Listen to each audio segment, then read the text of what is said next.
Are you looking to take your personal finances to the next level? Well, you're in the right place. Welcome to the Monday Money Tip Podcast, presented by I Was Broke, Now I'm Not, with your host, Joseph Sangle. Well, welcome to the Monday Money Tip Podcast, presented by Fully Funded Life. My name is Joseph Sangle, and we're committed each and every week to bringing you right now relevant information to help you, yes, you, live a fully funded life. What is a fully funded life?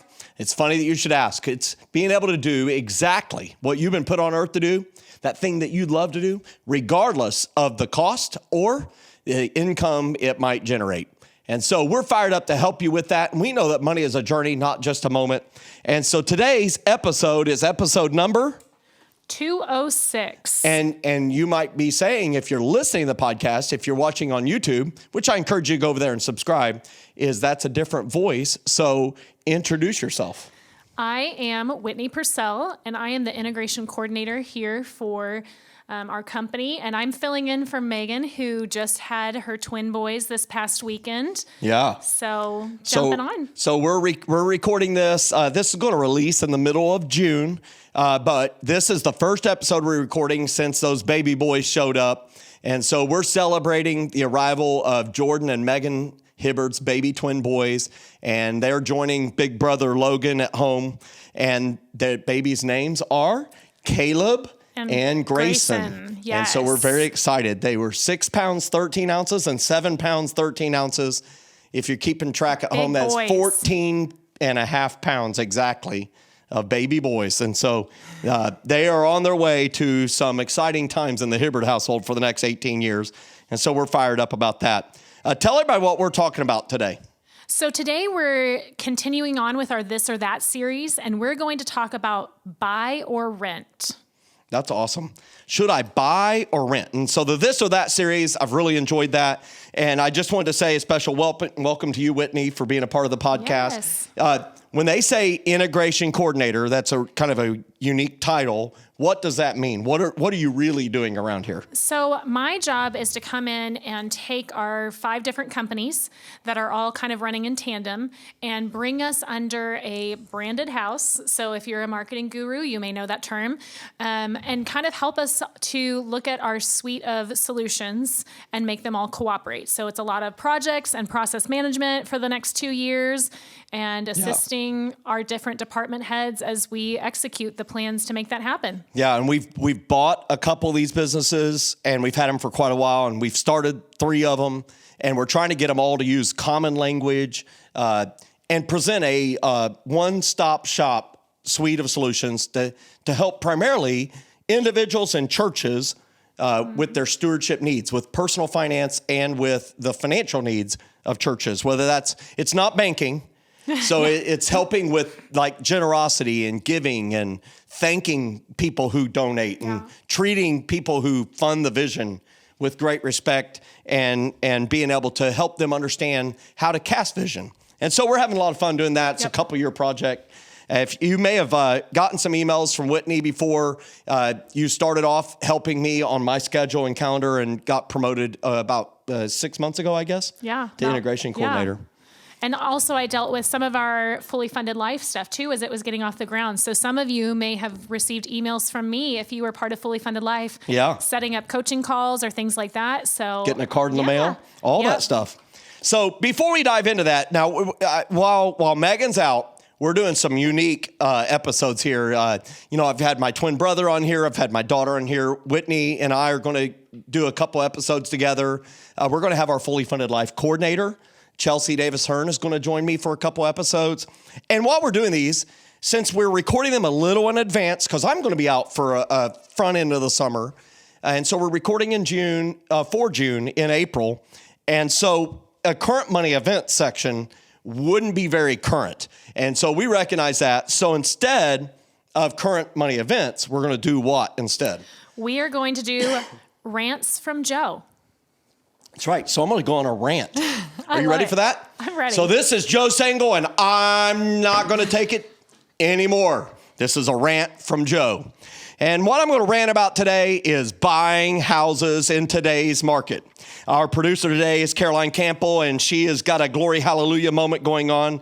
She has sold her house in today's market, which was wonderful. She's trying to buy a house again in today's market. not so wonderful. And so here's my rant. People have absolutely lost their ever-loving and living minds. They are doing ridiculous things. They're absolutely not doing things that normal, sane people would do. They are offering above asking price.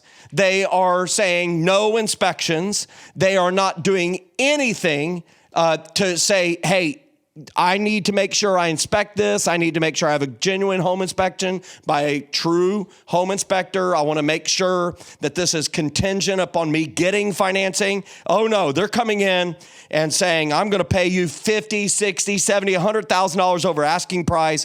And we don't care about inspections. We just want to buy the house. And by the way, I've seen some TikToks on this. I'm on TikTok now. I don't know if you know that. I don't have any videos I produce, but I do it to watch golden retriever videos, really. But I saw one and they said, this is how it is in real estate right now. And as a real estate agent, and she's calling the listing agent and said, and she's all of her makeup's messed up and she's crying and says, I'm bringing you an offer. Oh, you have 17 of those in the first 3 hours. Okay. Well, this offer's pretty bad. It's only $50,000 over asking. And, there's no contingencies and it's all cash. And, you already have 8 of those. Okay. Well, we didn't want to go here and I'll have to get approval, but they did offer their firstborn son. And, you already have 2 of those. And I mean, it's just, that's insane. And when people are doing that, make no mistake, horrible financial decisions are being made. Not every one of them's horrible, but many of them will be. And so I would just tell all of our listeners, don't fall into this trap. It is a trap. It is what is the very definition of a bubble. And when you don't have a house and you're renting and you're sick of renting or you want to buy that house, it's hard to tell yourself no, especially when you don't see it ending anytime soon. But I am here to tell you, Joe is ranting, and this is the gospel truth. As interest rates go up, demand will go down. It doesn't seem like it right now because there's a backlog of demand. But I'm telling you that rates are going to continue to go up. They have to do it. Inflation is at all my lifetime highs. And that every quarter point that interest rates go up is $10,000 less that a buyer can afford. And many buyers are not paying with cash. And as a result, I would just tell you, breathe. Don't do anything that's insane. I have bought real estate in this market. None of them were without an inspection. None of them were ridiculously priced to where it did not make financial sense. And so it's much harder. It's much more challenging. You might have to look in areas that you didn't consider in the first place. But that's my rant. People have lost their minds. Don't be one of those. Now, Whitney, you just had this experience. Yes. So we just listed our house this past week. We're moving from Columbia, Missouri to Kansas City. And I was kind of thinking before, like, okay, we bought in the middle of 2020. And I had fear going into that because I felt like, man, this is higher than I think it should be. Are we going to get our money out of it? We saved a little bit back from what we had made on our previous house to do some renovations.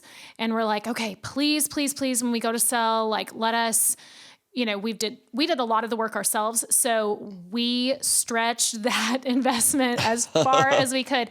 And so when we met with our realtor a couple weeks ago, she's like, yeah, I think like your stretch goal, we can list it for that. And we're like, awesome, wonderful. And then she came back a couple days later. She's like, let's list it for about 10,000 over what we said our stretch goal was. Wow. She's like, I still feel like that's good for this market. And I was like, okay, praise the Lord. Hallelujah. We go to list it. We had it hit the market on a Wednesday morning at 10 a.m. By noon, we had our first showing. We had 8 showings the first day. Mind you, I have 2 little kids, so we had to like cut it off at a certain point at night. We had 6 showings the next day and had to not deny 3 more that came in for like 8:30 at night or something. And I was like, my kids have to be in bed because they have school tomorrow. By first thing in the morning, the second day, we already had 2 offers in the door and another one on the way. And my realtor came back to us and she's like, I know you were saying that you don't want to cut it off until maybe Monday. I think we need to cut it off sooner. And we're like, okay, let's do it midday Saturday. She comes back. She's like, it's going to have to be sooner than that.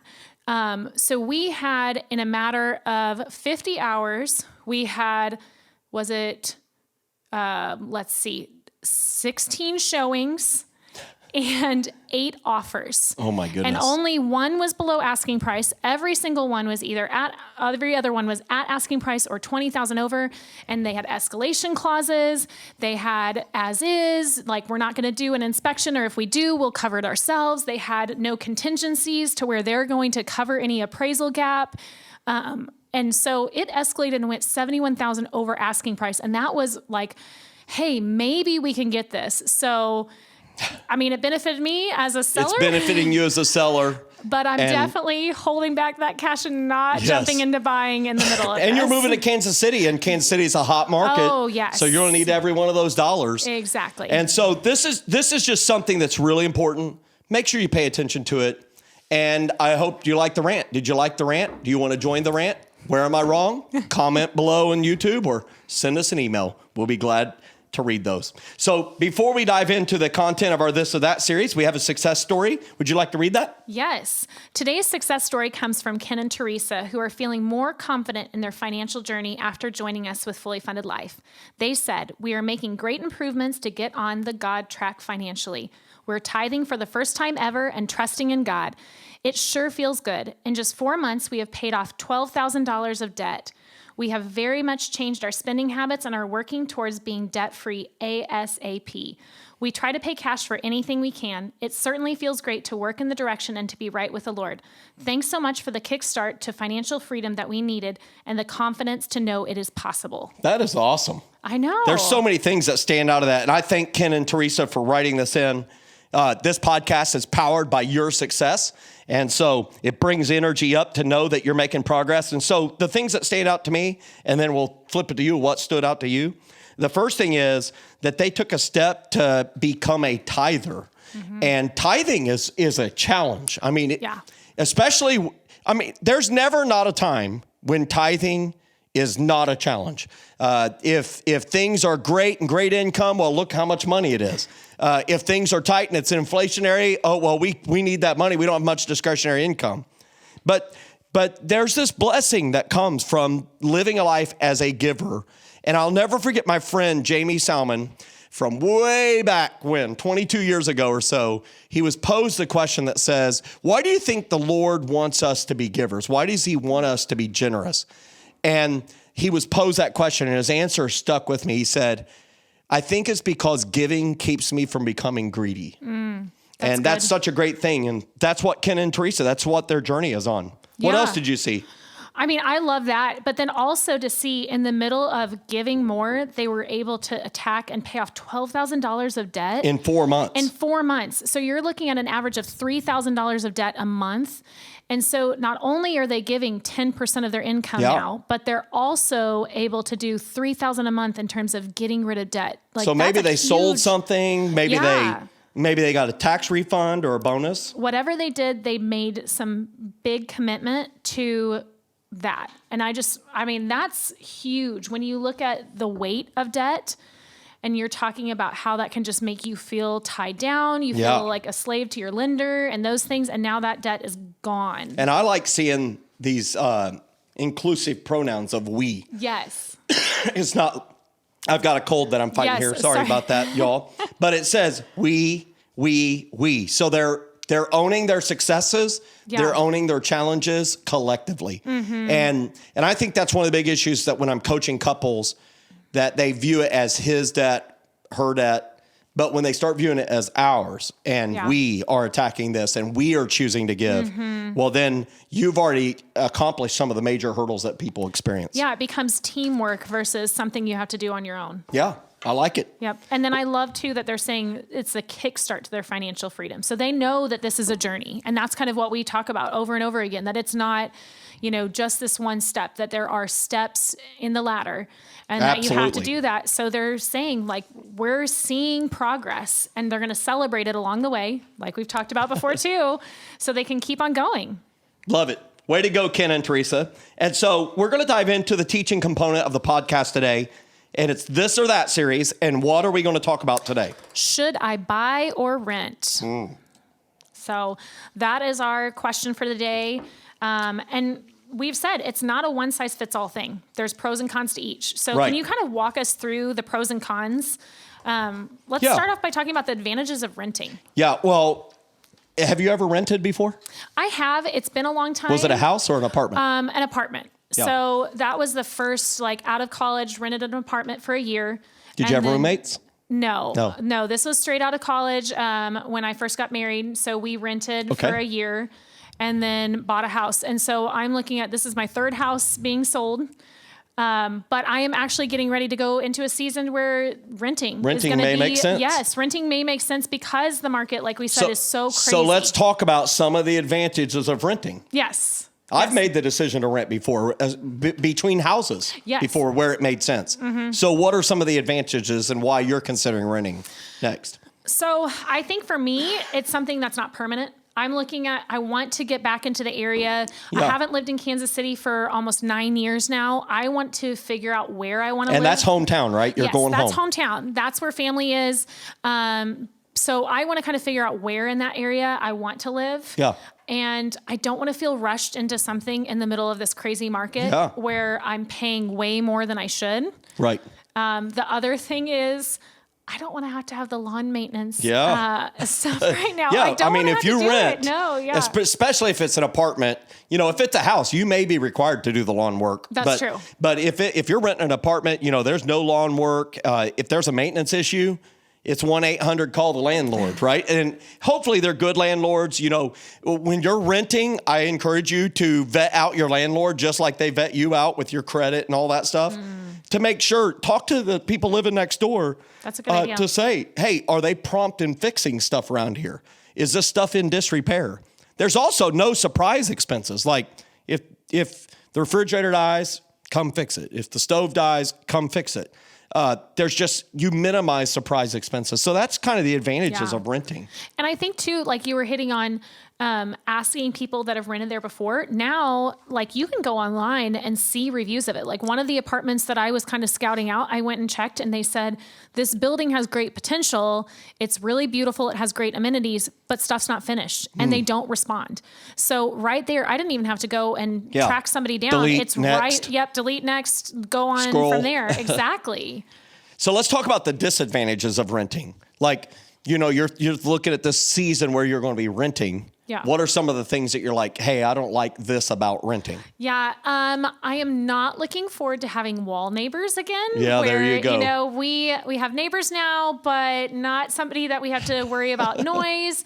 Or vice versa, that I have to worry about my 2 little girls being quiet. There you go. Joe has seen my youngest on Zoom calls many a time. Yeah. And she is not quiet. She's part of the team. Yeah, she is.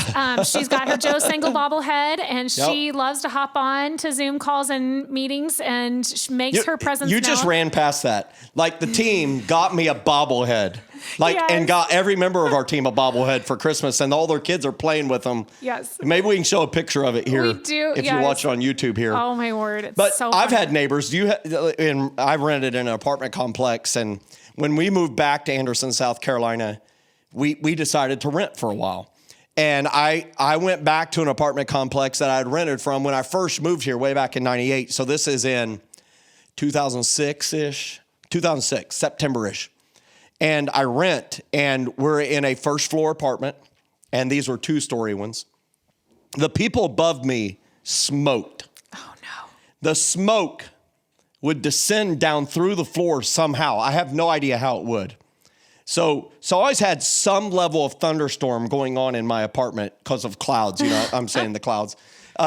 And so it's just a disadvantage. And another time I was gone on one of these trips, and we kept hearing something kind of in the floor above us, ceiling above us. It was the floor for the people above us.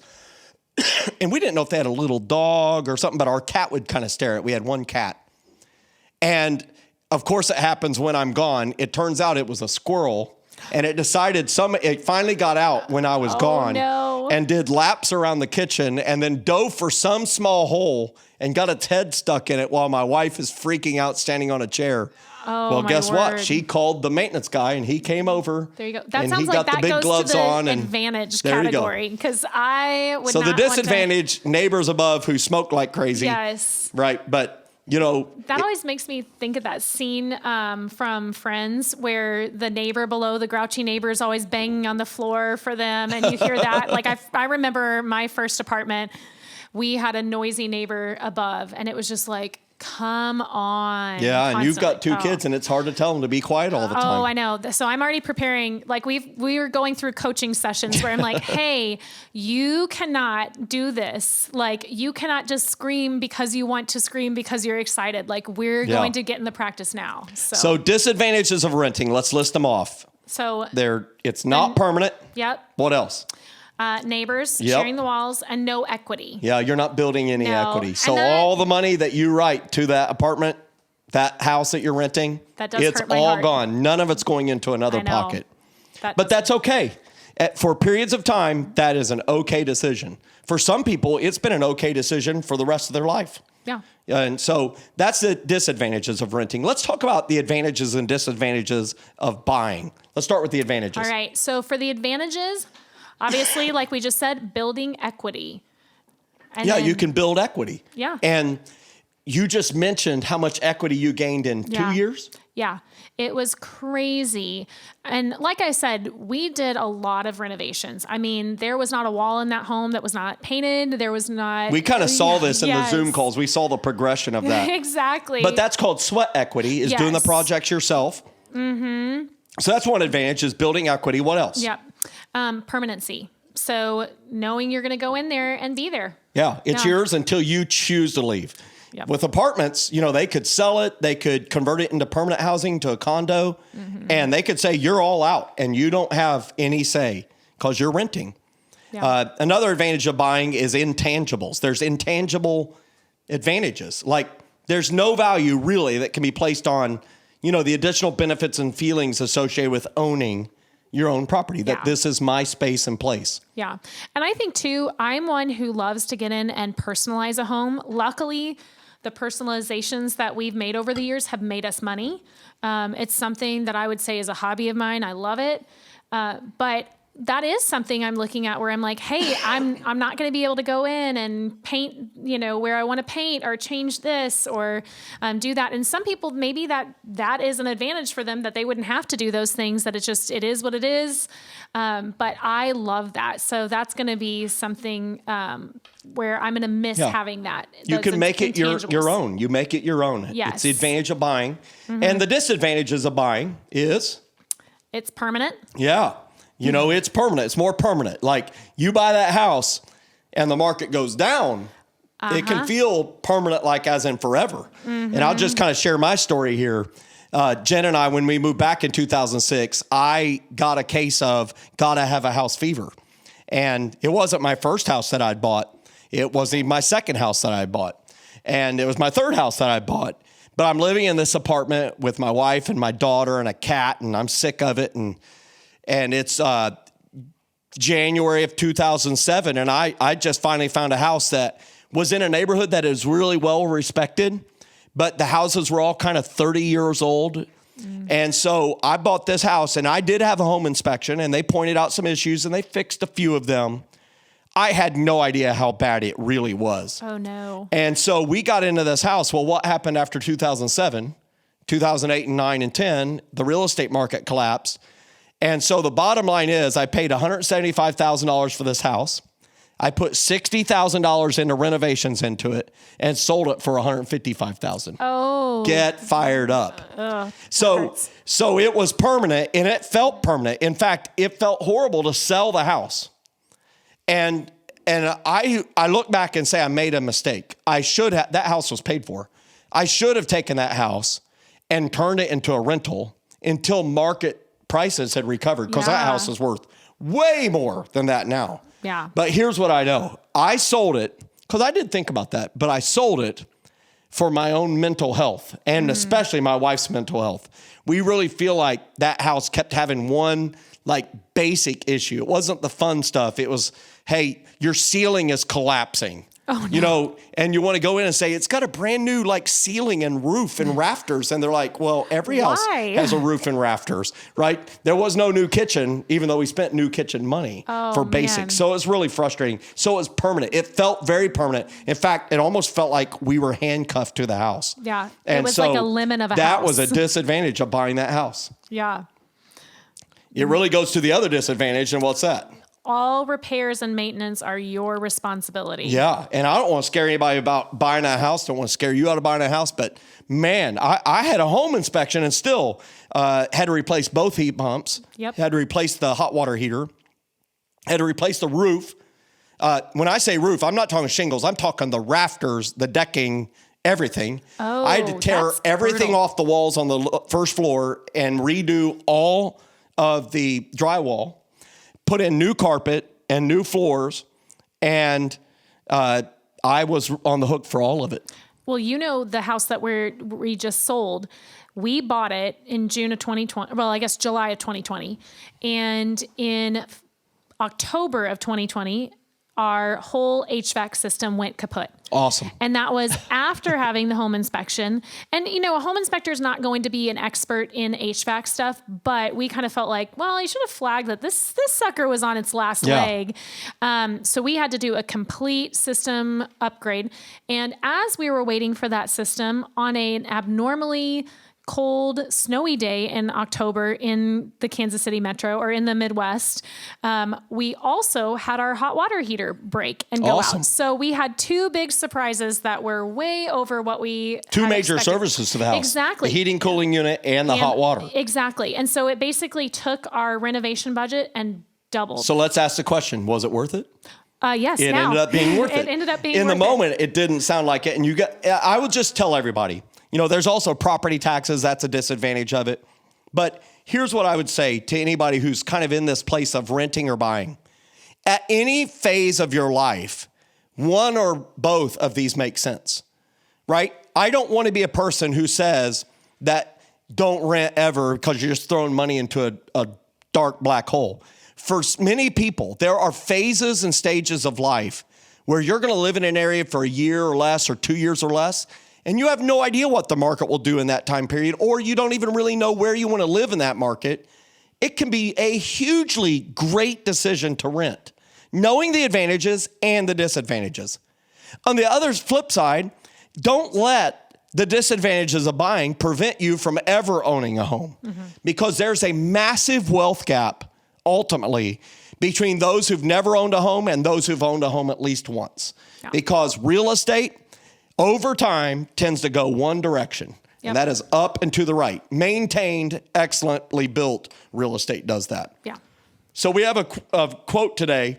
I'm going to share it because it's from an engineer that was one of my mentors when I was a young engineer. His name was Doug Smith, and he worked in the manufacturing facility. And I came in, I was all fired up. I had just closed on my first house. I came in that day, and he was a good old South Carolinian, total South Carolinian. He's like, congratulations, you're now owned by a home. And I was like, what? No, I just bought a home. And I was like, oh. And then I had him unpack it, and he's really saying, I like it when young engineers buy a home because now you have to show up to work.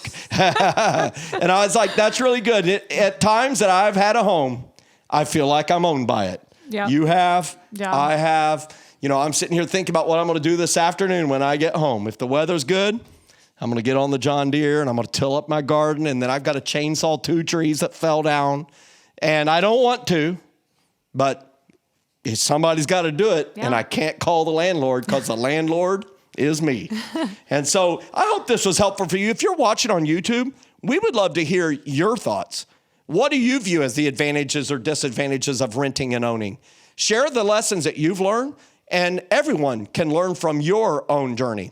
And so we would love to hear that comment there. Tell everybody what we're going to talk about in our next episode. Yeah, so next episode, next week, is real estate investing, and it's actually with your twin brother. Yeah. So you've actually already filmed this episode prior, and I've been hearing that it's amazing. I can't wait to check it out because even though I'm going into a season of renting, I have a heart for investing in real estate. So I'm excited to get some pro tips. Well, let me tell you something. He's really good at it.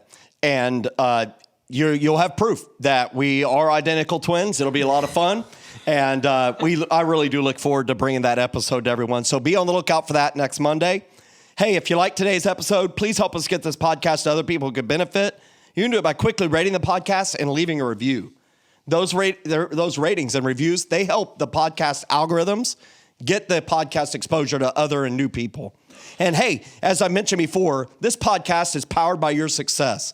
Share your success stories with us by emailing it to info@iwbnin.com. Or you can share it on any of our social media outlets. And so as we close out this session this week, hey, have fun with your money-making decisions with your house, whether you're renting or buying. Have a great week, and we'll see you next Monday with another Right Now Relevant episode. Have a great day, everybody. Thanks so much for listening to this episode of the Monday Money Tip Podcast, presented by I Was Broke, Now I'm Not. If you enjoyed today's episode, please leave a review and subscribe. And for more great content and to stay up to date, visit iwbnin.com. We'll catch you next time.